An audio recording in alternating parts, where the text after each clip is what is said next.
প্রায় 3 বছর অপেক্ষা করার পর তারা ভেবেছিল যে আর ফিরে আসবে না, তো তারা আমার শেষকৃত্য করে দিয়েছে।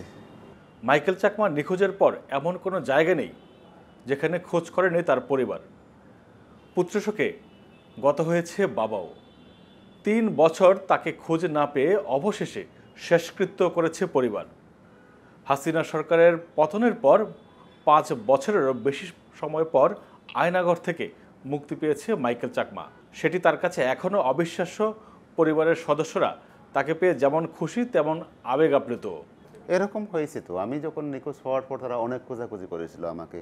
ঢাকা শহরে এসে আমার পরিবার থেকে তারা খোঁজাখুঁজি করেছে। এখানে তারা কিছু আমার মুক্তির দাবি জানিয়ে কিছু করবে, পরে আমি জানলাম আর কি।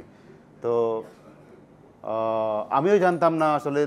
আমি কল্পনা করতাম এরকম যে আমাকে সে স্বাভাবিক যারা যা করেছে সেটা আমি কল্পনা করছিলাম।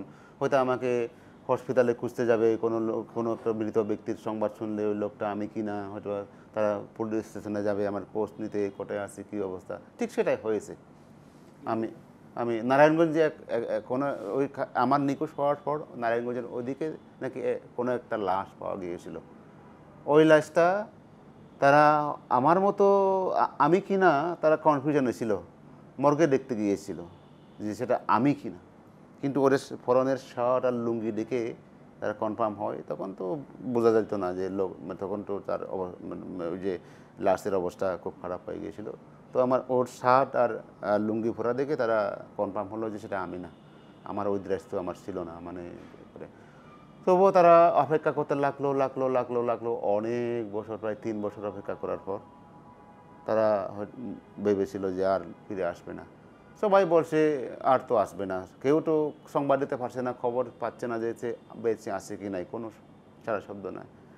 তো তারা শুনে যে লোকজন নিয়ে মেরে ফেলে, আর ফিরে আসে না, এরকম গুম করে দেয়, লাশ সহ গুম করে দেয়, এরকম একটা অবস্থা। তো তারা আমার শেষকৃত্য করে দিয়েছে, আমি আর ফিরে আসবো না এই ভেবে শেষকৃত্য করে দিয়েছে। এটা একটা পরিবার, আপনার কোনো লোকের আপনজনেরও যদি মৃত্যু হয়, আপনার তার খুব আদরের সন্তান যদি মারাও যায়, মা বাবা ভাই বোন, এসব বলা সহজ বলে থাকা। সে তো মারা গেছে, আদরের সন্তান মারা গেলেও খুব 1-1.5 বছর বা 5-6 মাস শোক থাকে মানুষের, পরে আবার স্বাভাবিক হয়, হ্যাঁ এটা মেনে নেয় মারা গেছে সে আর আসবে না। কিন্তু কোনো লোক, কোনো পরিবারের লোক যদি তার নিখোঁজ হয়ে যায়, তার কোনো হদিস পাচ্ছে না সে মারা গেছে কি বেঁচে আছে, কোথায় কী বেঁচে আছে, আরও আসবে কি আসবে না, এই চিন্তাটা যখন মানুষের মাথায় থাকে, চিন্তা করে দেখেন সে একদম অপেক্ষায় আছে। সে মারা গেলে তো সে জানে যে মারা গেছে সে, আর সে কখনো আর ফিরে আসবে না। কিন্তু এই যে একটা মানে দুঃসহ মানে কষ্ট, অসহনীয় কষ্ট নিয়ে থাকা, অপেক্ষায় থাকা, কবে আসবে কি আসবে না, সে কার কী হয়েছে, সে আদৌ বেঁচে আছে কি নেই, এই কষ্টটা কিন্তু অনেক বেশি। বাবা মারা গিয়েছিল আমার নিখোঁজ হওয়ার 1 বছর পর। বাবা জানতেন না যে আমি আসলে, প্রথমে বাবাকে বলা হয়নি, আমার ইয়েরা বলেছিল আর কি। বাবার তো একটু বয়স হয়েছিল, এই কারণে বাবাকে তারা বলার সাহস পায়নি, বাবা হয়তো বা তার এই কষ্টটা সহ্য করতে পারবে না। সে রাঙামাটির তার এক বাল্যকালের বন্ধু, তার সমবয়সী রাঙামাটিতে থাকে, বাবাও থাকতো তখন শহরে রাঙামাটিতে। তার বাড়িতে সে একদিন বেড়াতে গিয়েছিল তার বন্ধু কাছে, বাল্যকালের বন্ধু। তখন সে তাকে প্রশ্ন করেছিল, তোমার ছেলের খবর কি? প্রায় আমার নিখোঁজ হওয়ার অনেক মাস পর, 5-7 মাস পরে। তো সে ওই কথা জিজ্ঞাসা করার পর বাবা তো তখন জানতেন না যে আমার নিখোঁজ হওয়ার কথা, সে কোনো উত্তর দিতে পারলো না। তারপর সে ফেরার পর আমার বোনকে জিজ্ঞাসা করলো আমার খবর। বোন বলছে হ্যাঁ ঠিক আছে। সে তাকে বারবার বলতো যে আমার সাথে একটু কথা বলিয়ে দিতে ফোনে, কারণ বোন তো তাকে বলছে না যে আমার নিখোঁজের কথা, যেহেতু বাবা আরও ভেঙে পড়বে, কষ্ট পাবে, সে এটা সহ্য করতে পারবে কি না তাও দাঁড়িয়েছিল। বাবাকে তারা একটু বাবার কাছ থেকে সেটা আমার ঘটনাটা আড়াল রাখার চেষ্টা করছিল সেভাবে। বাবাকে জানায় নাই। বাবা পরে জানার পর সে অনেক মানে একটু মানসিকভাবে আরও বেশি ভেঙে পড়ে বারবার সে বলছিল সে আমার সাথে একটু কথা বলবে। তো পরে আর সেটা বাবার সেটা হয়নি। বাবা একসময় অসুস্থ হয়ে পড়েন, 4-5 দিনের মধ্যে বাবার মৃত্যু হয়। সে অনেক কষ্টে যে মারা গেছে। পরে আমি এখান থেকে সারা হওয়ার পরও আমি জানতাম না যে বাবা বেঁচে আছে কি নেই। তো বিকালে আমি ফোন দেওয়ার পরও আমার ছোটো ভাই আমাকে বলেনি যে বাবার ওই ঘটনা কথা বলছে, একটা অন্য কথা বলেছে যে বাবা বেড়াতে গেছে কোথাও।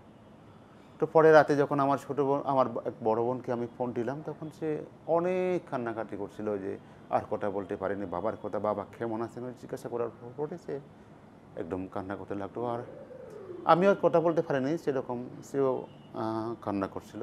তখন আমি বুঝলাম বাবা আর নাই দুনিয়া। এই মানে এই যে পরিবারের যে অবস্থাটা, হ্যাঁ, হ্যাঁ, মা মারা গিয়েছিল 12 সালে ক্যান্সারে মা মারা গিয়েছিল। না, আমি এখনো আনমেরিড, কিন্তু আমার ছোটো ভাইয়ের বিয়ে হয়েছে, আমার ছোটো বোনেরও বিয়ে হয়েছে, আমার ভাই বোনের সবাই বিয়ে হয়েছে, আমি আনমেরিড। কার আমার এরকম কিছু চিন্তা ছিল, কিন্তু পরে তো আর এখন তো আর 5 বছর হয়ে গেল। হ্যাঁ, জি, না এরকম কিছু না ছিল না, তবে এরকম প্রস্তুতি ছিল আর কি।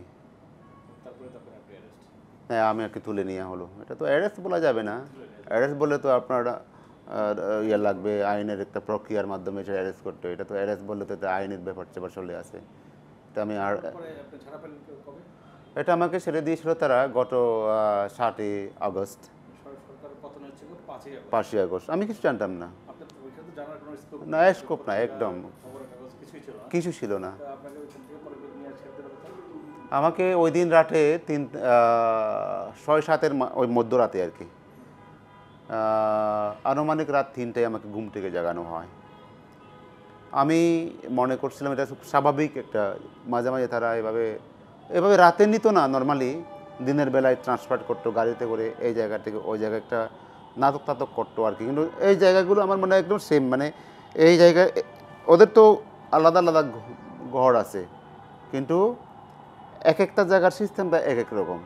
হয়তো বা দেখা যাবে এক লোক 3 মাস থাকলো, সে দেখলো সে একরকম, কিন্তু আর এক লোক আরও অন্য জায়গায় 3 মাস থাকলো সেটা আর এক রকম। কিন্তু এক ব্যাখ্যাটা যদি কেউ যদি বলে, ওখানে তো অনেক লোক ছিল, হয়তো বা তারা সারা পাওয়ার পর হয়তো বা কেউ কোনো কথা বলেনি, আমিও তো বলতে পারতাম না এই পরিস্থিতি না হলে। তারপরে কিন্তু সেম জায়গা কয়েকটা জায়গা আছে, ওখান থেকে আমাকে রাতে 3টার দিকে আমাকে ঘুম থেকে জাগালো। আমি বললাম ট্রান্সফার করবে আরও আগের জায়গায়। তারপর আমি উঠে ওয়াশরুমে গেলাম, হাত মুখ দিয়ে স্বাভাবিকভাবে আসলাম, তার প্রার্থনা করলাম, আমি একটু চেয়ারে বসলাম, পানি টানি খেয়ে নিলাম। এক লোক আসলো কিছুক্ষণ পরে, তার হাতে একটা হ্যান্ডকাপ, একটা টুপি, 2টো চোখ বাঁধার কাপড়। তারপর আমাকে সে বলল যে আপনার চোখ আমি বেঁধে দেব, আপনি কিছু মনে করবেন না। আমি বললাম হ্যাঁ আপনি করেন, আপনার কিন্তু তো আপনার কাজ, তো সবসময় করে তারা এই কাজ, কিন্তু ওই দিন সে বলছে এই কথা। সো আমাকে আরও বললো যে আপনার কি এখানে কাপড় চোপড় প্যান্ট ট্যান্ট পরেন, আপনার ব্যাগ ট্যাগ রাখেন আপনার সাথে। আমি ওর কথা বুঝতে পারলাম না, আমি তো লুঙ্গি পরে, আপনি বলুন, আমি তাকে বললাম আমি তো লুঙ্গি পরে তাকে, আপনি দেখেন আপনারা যা দিয়েছেন সেটা আমার কাছে তো, আমার যা ছিল ওটা আমার কাছে নাই, সব নিয়ে নিয়েছি। কিন্তু সেই যে ওই আমার ব্যাগের কথা, প্যান্ট বা আমার কাপড় চোপড়ের কথা বলছিল কি না, পরে আমার ওখান থেকে সারা পাওয়ার পর আমার হয়েছিল যে হয়তো বা সে ওই কোটা আমি কি চাই কি না, চাইলে হয়তো দিয়ে দিত আমার মোবাইল ফোন সব কিছু। তো আমি বললাম আমার তো এই পোশাক এখানে পরে থাকি। তারপর ওই যে ড্রেসটা পরেছিলাম আমি, লুঙ্গি টি শার্ট, সেটা দিয়ে আমাকে বের করে আনা হলো। আর ওই সাথে আমার আরও একটা ড্রেস ছিল, সেটা একটা অন্য ব্যাগে ঢুকিয়ে আমাকে হাতে ধরিয়ে দিয়ে তারপর গাড়িতে তোলা হলো। গাড়িতে তুলে আমার ডান পাশে বাম পাশে 2জন লোক বসলো, আর ড্রাইভার ছিল, ড্রাইভারের পাশে সিটে একজন, আর পেছনের সিটে আরেকজন, মোট তারা 5 জন লোক আমার ওই গাড়িতে উঠলো। তারপর পারফিউম স্প্রে করে দিল গাড়ির ভিতরে, গাড়িটা চলতে লাগলো। তারপর এফএমে গান চালু করলো একটু উচ্চ শব্দে। যেতে যেতে গাড়িটা অনেক দূর যায়, মানে আমার পরে সন্দেহ হলো যে এটা আমাকে ট্রান্সফার করছে না, কিন্তু অন্য একটা জায়গায় নিয়ে যাচ্ছে দূরে, এখানে না, আর আমি এখান থেকে আমাকে বের করে নিচ্ছে। ওখানে তো নর্মালি 15-20 মিনিট বা 25 মিনিট আগে গাড়িতে ছড়িয়ে ওই আরও জায়গায় নিত ট্রান্সফার করার সময়। আজকে গাড়িতে যাচ্ছে প্রায় ঘন্টা হচ্ছে আমার ধারণা। তখন আমার সন্দেহ জাগলো যে এটা অন্য জায়গায় নিচ্ছে। তারপরে আস্তে আস্তে আসার সময় কোনো কোনো সময় আমার মাথাটা ওই ড্রাইভার সিটের পেছনে আমার মাথা একদম এভাবে আড়াল লুকিয়ে রাখতো, আমার উপর আরেকজন মানে আড়াল করতো আমাকে।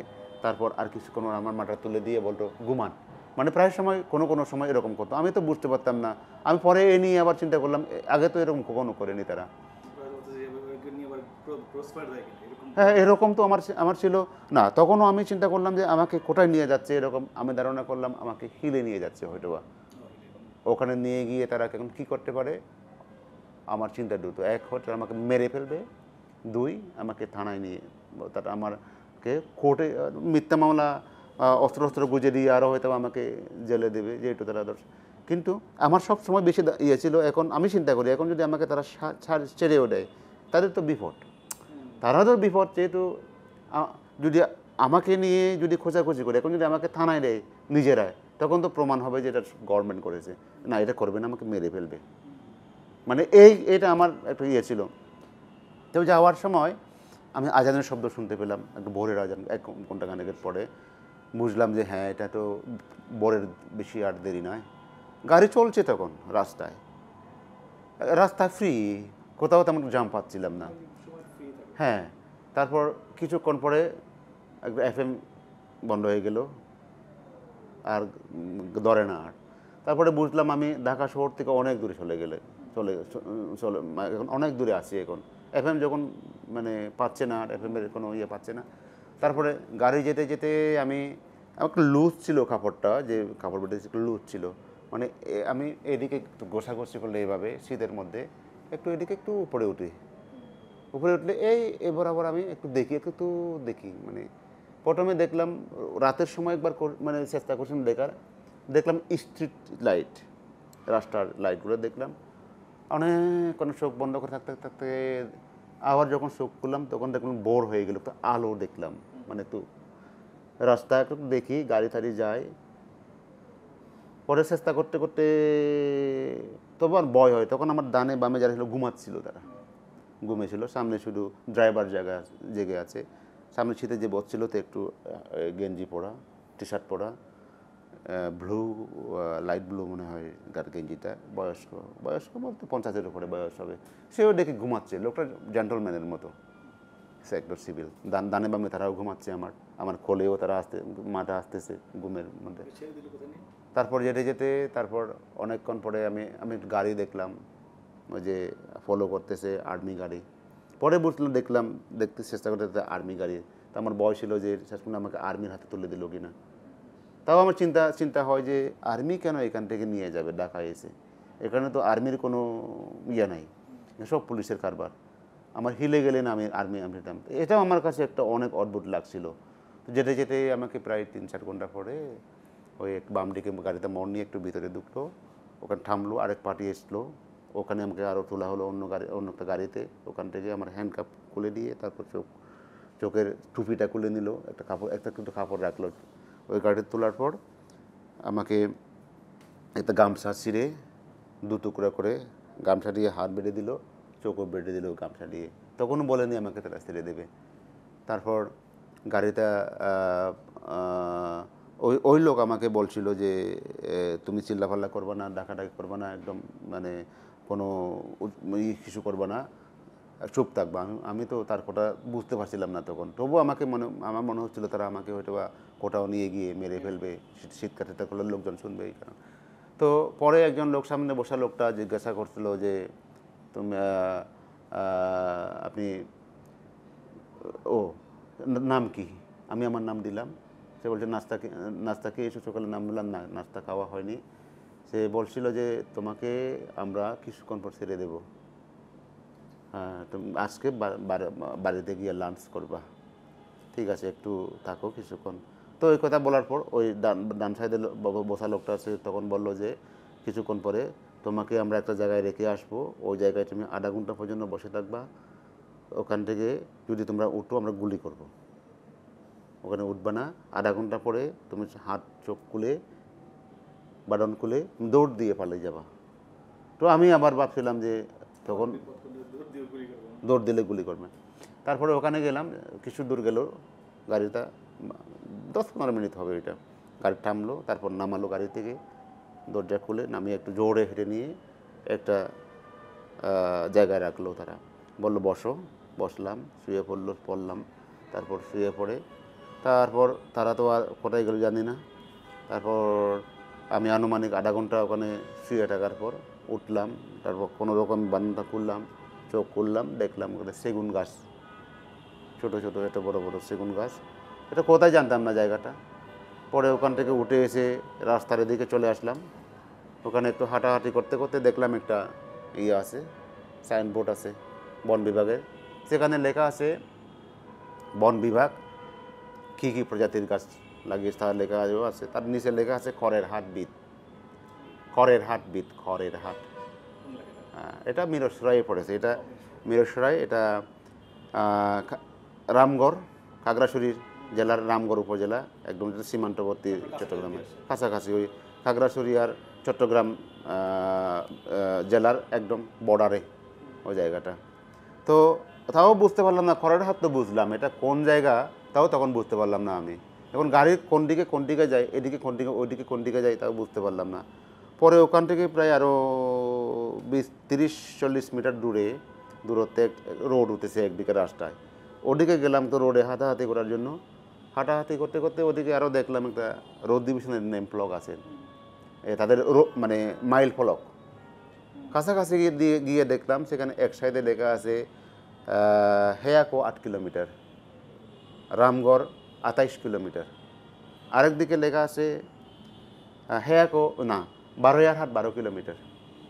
তারপরেই বুঝলাম এটা হলো সেই রোড যে বারোয়ারহাট থেকে ঢুকে ঢাকা চিটাগং হাইওয়ে থেকে ঢুকে 12 কিলোমিটার ভিতরে নিয়ে এসে রামগড়ের কাছাকাছি একটা জায়গায়, অর্থাৎ একদম সীমানায়, খাগড়াছড়ি জেলা আর চট্টগ্রাম জেলার সীমানায় আমাকে ছেড়ে দিয়েছে। এটা হচ্ছে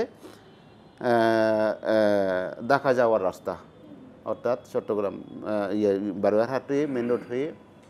তো তখন বুঝতে পারলাম, তখন আমি আর ওদিকে গেলাম না, আমাদের হিলের দিকে। তারপরে ওখান থেকে আমি চলে আসলাম বাড়িতে, নানা রকম অসুবিধার মধ্যে দিয়ে কোনো রকম ইয়ে করে আমি বাড়িতে বসলাম। বাড়ি বলতে আমি একদম বাড়িতে যাইনি, গ্রামের বাড়িতে। আমাদের ওখানে তো পরিস্থিতি মানে আগের মতো অবস্থা, নো নো একদম চেঞ্জ হয় না। হ্যাঁ, জটিলতা আছে। হ্যাঁ হ্যাঁ, এখন না, এখনও পর্যন্ত করে নাই। আমি নিজের ফোনও সেভাবে মানে কাউকে নাম্বারটা তেমন দিচ্ছি না, আমি এখনও অন্যের ফোন দিয়ে আমি কথা বলছি, একটু সাবধানতা। তবু এখনও আমি নিরাপদ বোধ করতে পারছি না, কারণ বলা তো যায় না কখন কি হয়। মানে আমার এলাকার পরিস্থিতি তো খুবই খারাপ, আর দেশের এখানকার পরিস্থিতি আপাতত আমি এটুকু, যারা বলছে এই কিছুদিন একটু হয়তো বা এইসব কিছু হবে না, একটু টাকা যাবে, পরে বলা যাচ্ছে না, কিছুদিন আপনি নিরাপদে থাকবেন। মানে সবাই যারা যারা এই দিক থেকে একটু কিছু হচ্ছে না, এই